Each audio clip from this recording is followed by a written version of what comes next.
Tenth शुरू करते हैं आज का क्लास। आज हम लोग डिस्कस करेंगे क्विट इंडिया मूवमेंट। हम लोगों ने कल लास्ट क्लास में सत्याग्रह मूवमेंट डिस्कस किया था, व्यक्तिगत सत्याग्रह। फिर उससे पहले था कि सिविल डिसओबीडियंस मूवमेंट हुआ था, लॉन्च किया गया था महात्मा गांधी ने। फिर सिविल डिसओबीडियंस मूवमेंट से उनसे पहले उन्होंने नॉन कॉपरेशन मूवमेंट लॉन्च किया था। जब non cooperation movement due to Chauri Chaura incident, जहाँ पे 21 जो सोल्जर्स थे पुलिस, उनको पुलिस स्टेशन को फायर लगा दिया था and they had been killed. उसके बाद महात्मा गांधी ने नॉन कॉपरेशन मूवमेंट को बंद करवाया, कॉल्ड ऑफ करवाया। फिर उसके बाद उन्होंने शुरू की थी नॉन कॉपरेशन मूवमेंट, उसे भी उन्होंने बंद करवाया था। स्टार्टिंग में बहुत अच्छी वो मूवमेंट स्टार्ट हुई थी, बहुत ही अच्छे से स्पीडली मूवमेंट हो रही थी, सभी ने उसमें पार्टिसिपेट किया था। लेकिन सडनली क्या हो गया, 60,000 जो थे वहाँ पे womens and children, they have been arrested by the police and they have been put in jail. तो जिसके कारण महात्मा गांधी ने उससे भी बंद करना पड़ा। तो उस मूवमेंट को भी, नॉन कॉपरेशन मूवमेंट को भी महात्मा गांधी को उसको कॉल्ड ऑफ करना पड़ा था। फिर उसके साथ साथ हमने बीच में साइमन कमीशन के बारे में पढ़ा था थोड़ा सा। नाउ उसके साथ फिर उन्होंने जब वापस वहाँ पे गए, फिर जब ये 60,000 जो वुमेन्स एंड चिल्ड्रंस को उन्होंने अरेस्ट किया था, उसके बाद फिर महात्मा गांधी ने जिसको जब कॉल ऑफ किया था, उसके बाद उन्होंने गांधी इरविन पैक्ट के कारण वो मीटिंग, राउंड टेबल मीटिंग के लिए गए थे। और वहाँ पर जब वो वापस आए, इट वॉज डिसअपॉइंटेड, क्योंकि उनकी बात सही से हुई नहीं, क्योंकि ब्रिटिशर्स ने कोई भी डिमांड्स को फुलफिल नहीं किया, सुना नहीं जो महात्मा गांधी चाहते थे। तो इसके लिए वापस उन्होंने रीलॉन्च किया non cooperation movement, but it was not at successful. इसके लिए फिर वो वापस बंद हो गया। फिर उन्होंने पर्सनल सत्याग्रह के लिए कहा था कांग्रेस को, क्योंकि उस मूवमेंट के बाद महात्मा गांधी ने मोस्टली ये अपने आप को कांग्रेस से अलग कर लिया था उन्होंने। फिर बाद में पर्सनल सत्याग्रह जब मूवमेंट स्टार्ट हुआ महात्मा गांधी, और उन्होंने उनको कांग्रेस जो थे उनको एडवाइस किया that they should start a personal satyagraha. ये हुआ था सेकेंड वर्ल्ड वॉर के स्टार्टअप में। तो उन्होंने कहा था कि हमें सत्याग्रह मूवमेंट कलेक्टिव नहीं करना है, अलग अलग करना है। और जिसके थ्रू हम लोगों ने देखा था इंडिविजुअल्स ने जाके स्पीच दी और खुद एक एक करके अरेस्टेड होने लगे। तो सबसे पहले जो गए थे, जो अरेस्ट हुए थे, वो विनोबा भावे थे। फिर उसके बाद जवाहरलाल नेहरू सेकेंड थे, फिर थर्ड थे ब्रह्मा दत्त। और ऐसे करते करते 30,000 पीपल हैज बीन अरेस्टेड। और इसी तरह से ये मूवमेंट, इसे नाम दिया गया था पर्सनल सत्याग्रह मूवमेंट। इसके बाद तो ये हुआ था 17 अक्टूबर 1940। फिर उसके बाद नेक्स्ट मूवमेंट उन्होंने, हम लोग इंडिया में जो freedom fighters, they are fighting for their rights of freedom for India. Now they started a quit India movement. Now, due to the Cripps missions, the failure of the Cripps missions, fear of Japan's attack on India, कि शायद Japanese जो है वो India में attack कर सकते हैं on Indians. सो तो ये जो थी, जिसके कारण डिसीजन लिया गया, कांग्रेस ने कमेटी बनाई। Decision Congress committee taken in Wardha Congress session में। वहाँ पे जो मीटिंग हुई, उस मीटिंग में उन्होंने डिसाइड किया कि वो जो है वर्धा, वहाँ पे वो मीटिंग डिस्कस करेंगे। और वहाँ पर दैट वाज हेल्ड इन 14 जुलाई 1942 में। तो इस मीटिंग में जो वर्धा कांग्रेस सेशंस में जो मीटिंग हेल्ड हुई, एंड दे डिसाइडेड कि इस जो अभी वो सेकेंड वर्ल्ड वॉर, बिकॉज ये जो ईयर्स था, ये सेकेंड वर्ल्ड वॉर मूवमेंट का ईयर्स था, यहाँ पे सेकेंड वर्ल्ड वॉर कंटिन्यू हो रही थी। तो गांधी जी ने प्रपोज किया कि we should start a movement, और उसको हम लोग नाम देंगे quit India. Was accepted by all the Indian Congress Committee in its meeting and was held on 8 August 1942।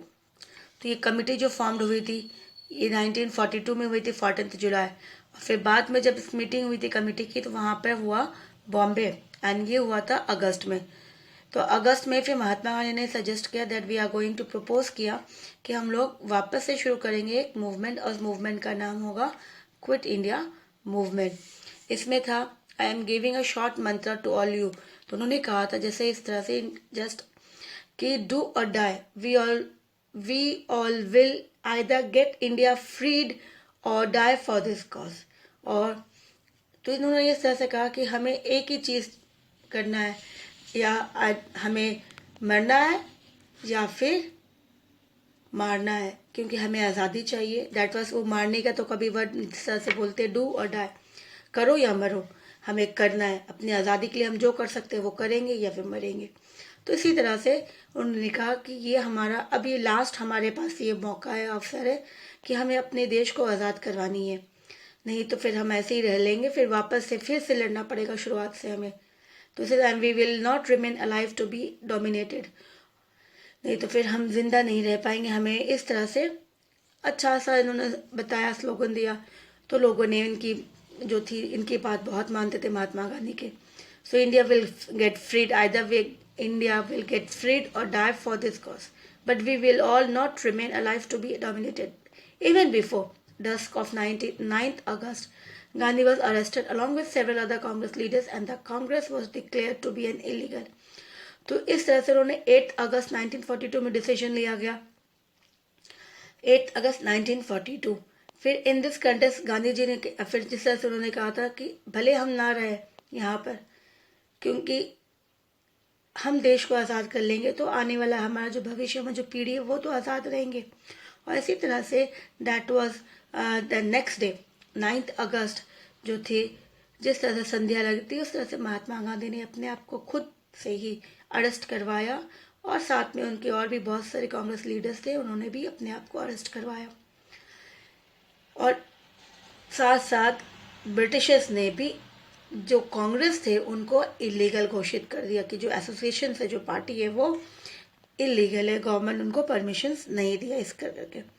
So no fix plan was made in contest of this movement. तो इसी तरह से लीडर्स अरेस्टेड हो चुके थे, तो planning जो थी, लेकिन फिर से एक प्लेटफॉर्म उनको तो बता दिया गया करना क्या है, बट फिक्स प्लान सही से प्रिपेयर नहीं कर पाया गया।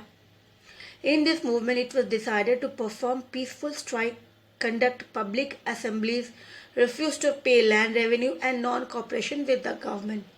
तो हमेशा जिस तरह से महात्मा गांधी हमेशा बोलते we are not going to use of violence, तो उन्होंने वापस से कहा था कि हमें पीसफुल स्ट्राइक करना है, धरना देना, लेकिन शांतिपूर्वक देना है, असेंबली करनी है, पब्लिक गैदरिंग करके मीटिंग जिस तरह से करते हैं, तो कंडक्ट असेंबली करना, पब्लिक असेंबलीज के। फिर साथ में हम लोग को रिफ्यूज करना है, पेमेंट नहीं करना, कोई भी टैक्स नहीं भरना है, लैंड रिव्यू नहीं पे करना है, और ब्रिटिश गवर्नमेंट के साथ कोऑपरेट नहीं करना है। So this are the main things to be done in this movement, that was non quit India movement में। Gandhi ji call this movement to the final stage. इन्होंने कहा कि ये हमारा ये फाइनल स्ट्रगल है, इसे हमें कैसे भी करके जीतना ही है। Now therefore the public reacted in the way they thought to be right.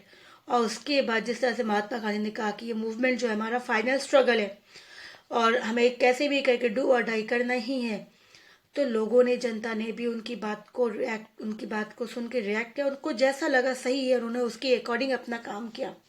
A self-activated movement arose in an entire nation। और इसी तरह से self means खुद, एक्टिवेट, खुद को, लोगों को लगा नहीं हमें भी इसमें पार्टिसिपेट करना है, जो नहीं करना चाहते थे उन्होंने भी इस मूवमेंट में पार्टिसिपेट किया।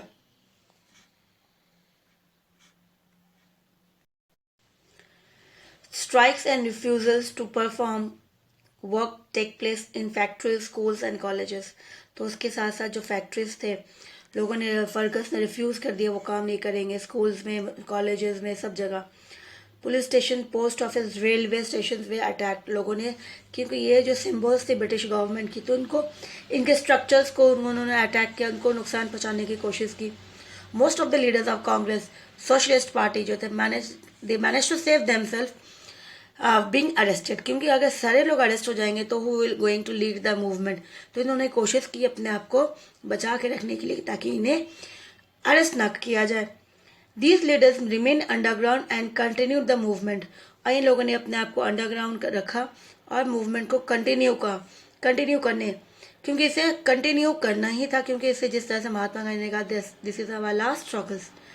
तो इसीलिए among such leaders Jayaprakash Narayan, Ram Manohar Lohia, Achyut Patwardhan, Ramanand Mishra, SM Joshi, ये सारे लीडर्स जो थे, जो अपने आप को अंडरग्राउंड करके and they continue perform their roles. Jayaprakash Narayan played a important role in this movement. इसके साथ साथ जयप्रकाश सभी ने अपना अपना कुछ ना कुछ जो उनको दिया गया था काम, उन्होंने अच्छे तरीके से अपना अपना जो रोल था उन्होंने प्ले किया। Aruna Asaf Ali lead this movement successfully इन बॉम्बे। तो अरुणा आसिफ अली ने भी अपनी मूवमेंट जो थी बॉम्बे में उनको दिया गया था, उन्होंने अपना वर्क अपना सक्सेसफुली परफॉर्म किया। So the revolutionaries of this movement also remain successful in forming a parallel governments at various places cities and towns. इसके साथ साथ जो रिवोल्यूशनरीज भी थे, क्योंकि रिवोल्यूशनरीज भी लड़ रहे थे, इनका था कंसेप्ट अलग था थोड़ा सा।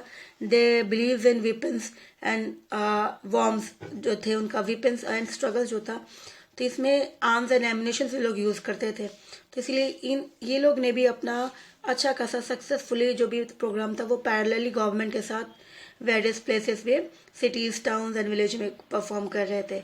This movement also crush down. Now this movement को कहा गया इज अगेन क्रश डाउन, उसको भी क्रश दबा दिया गया। During firing in this movement more than 10,000 peoples were killed.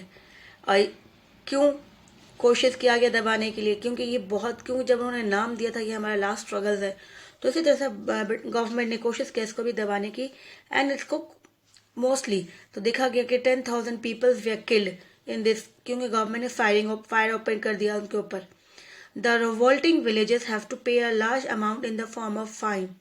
और जो लोगों ने रिवोल्यूशनरीज जो मूवमेंट थे उन लोगों को, क्योंकि ये लोग गवर्नमेंट के खिलाफ जाके वो जिस तरह से वेपन यूज कर रहे थे, वॉयलेंस यूज कर रहे थे, इनको उन्होंने क्रश डाउन कर दिया। फिर जो वुमेन गांव में लोग कर रहे थे, इनके साथ साथ गांव से सिटीज में जो हो रहे थे उनको भी उन्होंने क्रश डाउन किया। साथ साथ दे हैव टू पे फाइन, उन्होंने गवर्नमेंट ने कहा उनको फाइन देना पड़ेगा लार्ज अमाउंट, उनको बहुत ज्यादा पैसे जो है एज अ फाइन भरना पड़ेगा। The government put the responsibilities of violence which took place during this movement on Gandhi ji. और जिस तरह से रिवोल्यूशनरी से मूवमेंट किया था, वॉयलेंट किया था, तो गवर्नमेंट ने पूरा का पूरा भार जो था वो महात्मा गांधी के ऊपर डाल दिया। लेकिन महात्मा गांधी ने मूवमेंट के ऊपर पहले कहा था कि it should be a peaceful in a peaceful manner. तो ये तो रिवोल्यूशनरीज का पार्टिसिपेट था जो उन्होंने अलग तरीके से किया था। ये भी महात्मा गांधी के ऊपर डाल दिया गया कि ये बिकॉज ऑफ महात्मा गांधी ये मूवमेंट अराइज हुआ, और ये जो लोग मारे गए, जो इंसिडेंट हुआ, वॉयलेंस हुआ, ये इनके कारण हुआ। This movement pave the path for independence of India. लेकिन इस मूवमेंट ने सचमुच एक अच्छा सा रास्ता बनाया हमारे देश को आज़ादी की तरफ। It infuse the spirit of bravery, excitement and strength, sacrifice for the nations among the Indians.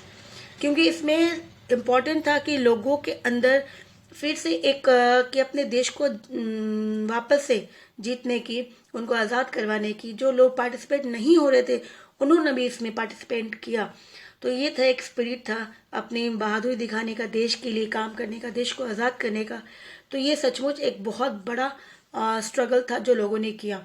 And that was the most important thing that कि हम लोगों ने इस मूवमेंट के बाद हमारा जो रास्ता था क्लियर हो गया कि हमें आज़ादी अब मिलने वाली है। A new generation of leaderships emerged in this country. एक नया जनरेशन, क्योंकि ये जो न्यू जनरेशन थे वो चुप नहीं बैठते, वो चुप बैठ ही नहीं सकते थे, क्योंकि जब उनसे उनके पहले वाले जो लड़ रहे थे देश को आज़ाद करवाने के लिए, तो इस तरह से ये कैसे बैठे। इसीलिए Now, due to which the strength and power to resist the colonial rule increase among the people, और जिसके कारण उनकी स्ट्रेंथ जो थी बढ़ती गई, कभी पीछे हटे नहीं वो। और कॉलोनियल रूल्स को कि हमें इसे हटाना है, इसे हमें अपने देश से निकालना है, ये उनके मन में, उनके जो थे वो इतना ज़्यादा बैठ गया कि जिसके कारण वो उनको और पावर जिस तरह से एनर्जाइज करने लगे। Now India demanded nothing less than complete independence। अब ब्रिटिशर्स के सामने एक ही था कि हमें थोड़ा बहुत कंसेशन नहीं, हमें पूरा का पूरा हमारा देश वापस चाहिए एज एन इंडिपेंडेंट कंट्री। ये चीज़ें डिमांड किया गया, तो जिसके बाद ब्रिटिशर्स को हार माननी पड़ी and they accepted that they are going to leave the country. और इसके बाद इंडिया गॉट इंडिपेंडेंट।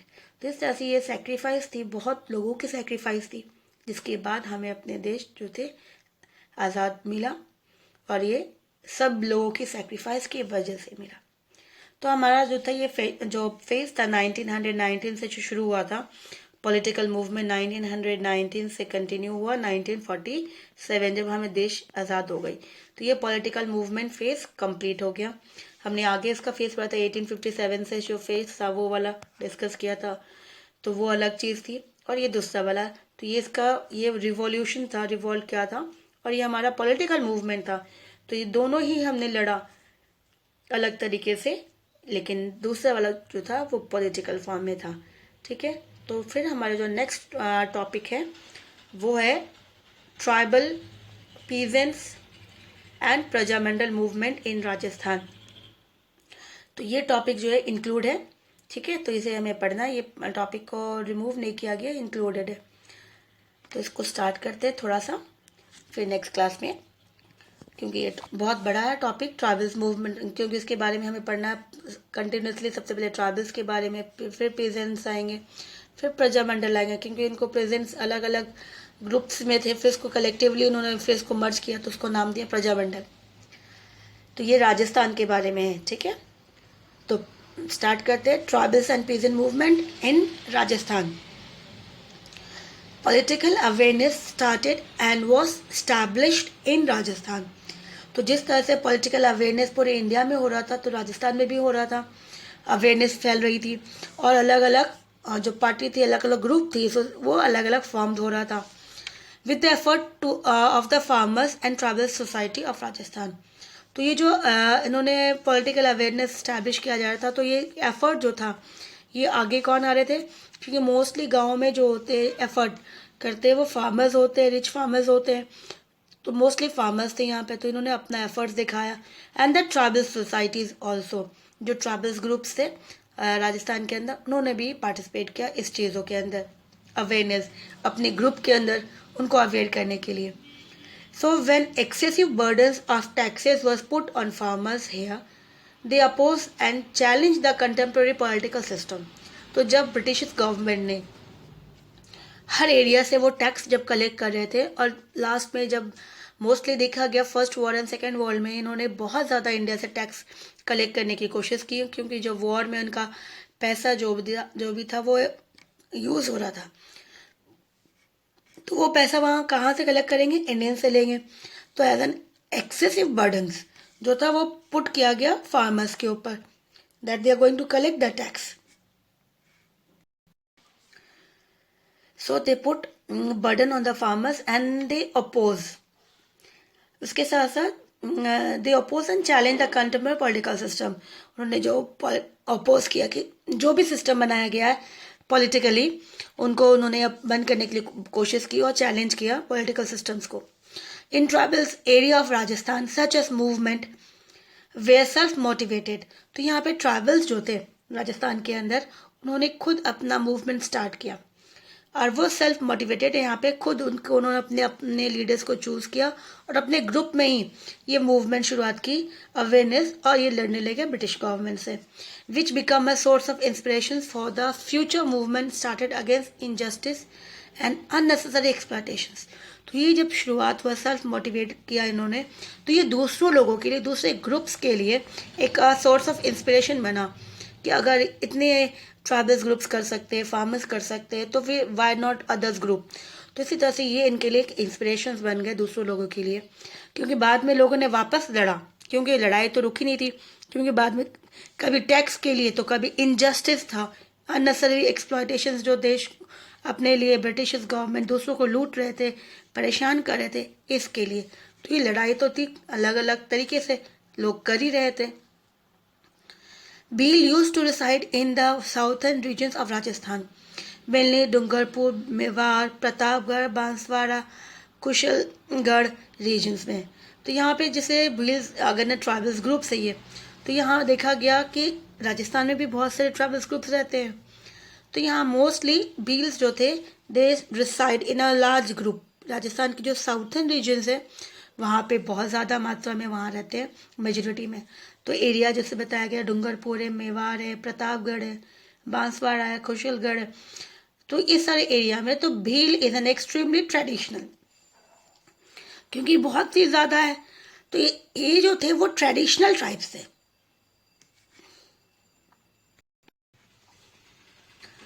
तो भील जो है वो extremely traditional tribes and which is very aware of its social and economic status.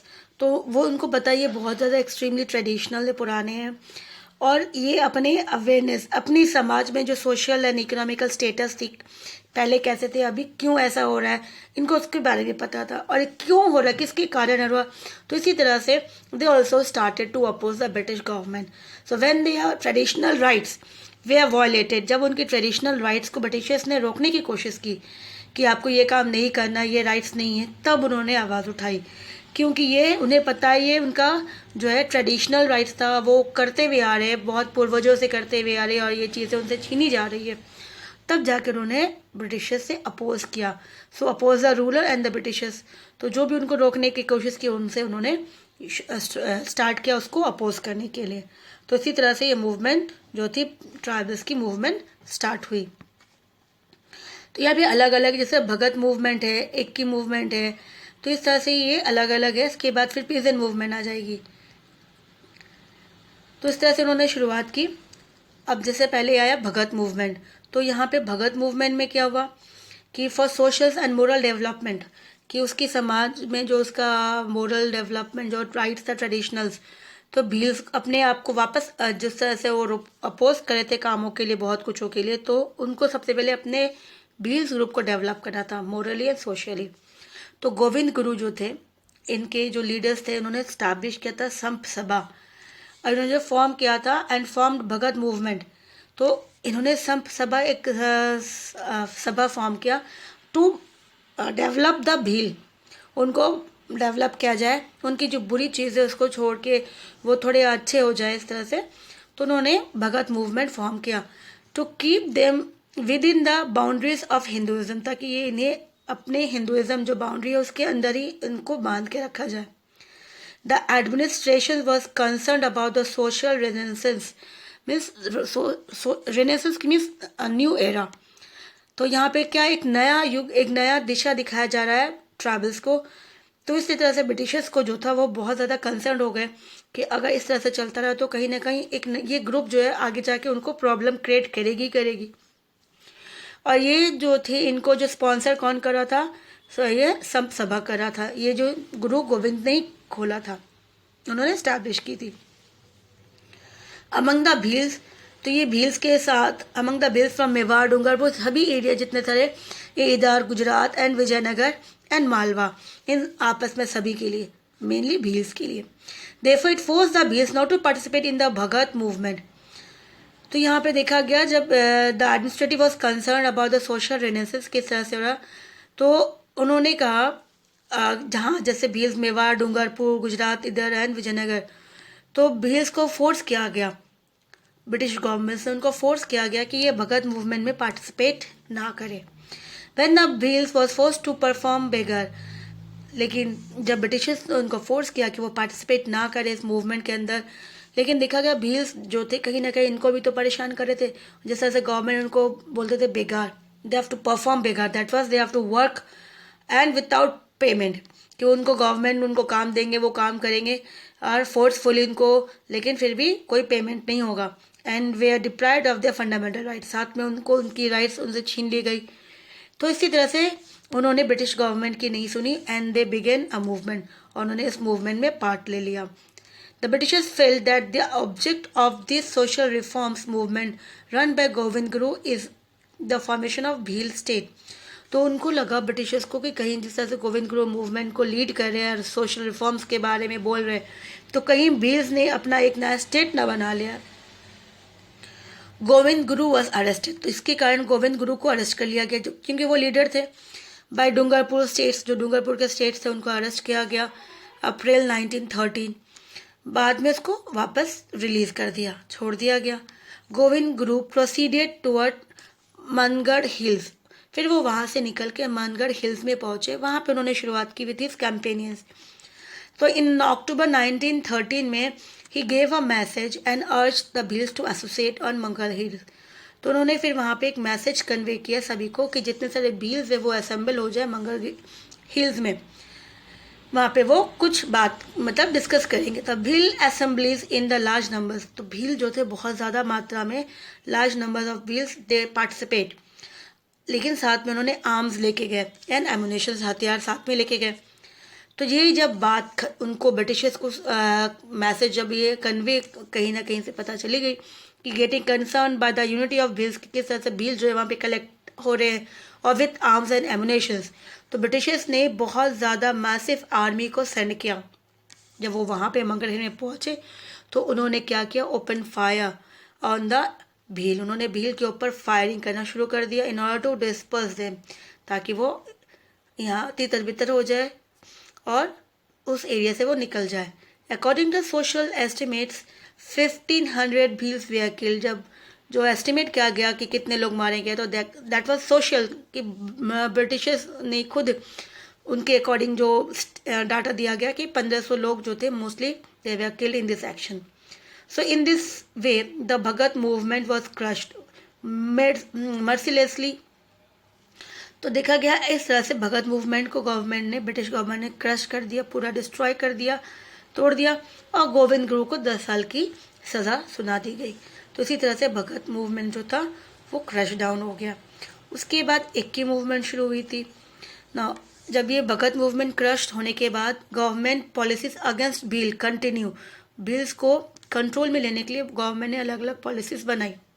In 1917, the Bhil and Garisias jointly sent a letter to the Maharana and expressed their protest against the exploitative policies and बेकार। तो जब उनका जो government थे, British government, after that Bhagat movement उनको परेशान करते रहे, पॉलिसीज बनाते रहे अलग अलग तरीके से, उनको एक्सप्लॉइट करते रहे, बेकार हमेशा उनसे यूज़ किया गया उनको। तो इसी तरह से भील एंड गरासियास, ये भी एक ट्राइबल से ग्रुप्स, दोनों मिलकर उन्होंने जॉइंटली लेटर लिखा और अपने महाराणा को सेंड किया कि वो उसके लिए कुछ करे, प्रोटेस्ट करे कि इस तरह से ब्रिटिश जो एक्सप्लॉइट कर रहे हैं, उनका यूज़ किया जा रहा है बेकार। When the expected result was not obtained, then the Bhil started a movement under the leadership of Motilal Tejawat. तो जब देखा गया कि राणा महाराणा ने कुछ भी रिजल्ट उसका कुछ नहीं किया, कुछ बताया नहीं, तो फिर वापस से भील्स ने एक मूवमेंट स्टार्ट किया और वो था मोतीलाल तेजावत के अंडर में, and this movement was called as Eki movement, तो जिसे नाम दिया था एक्की मूवमेंट।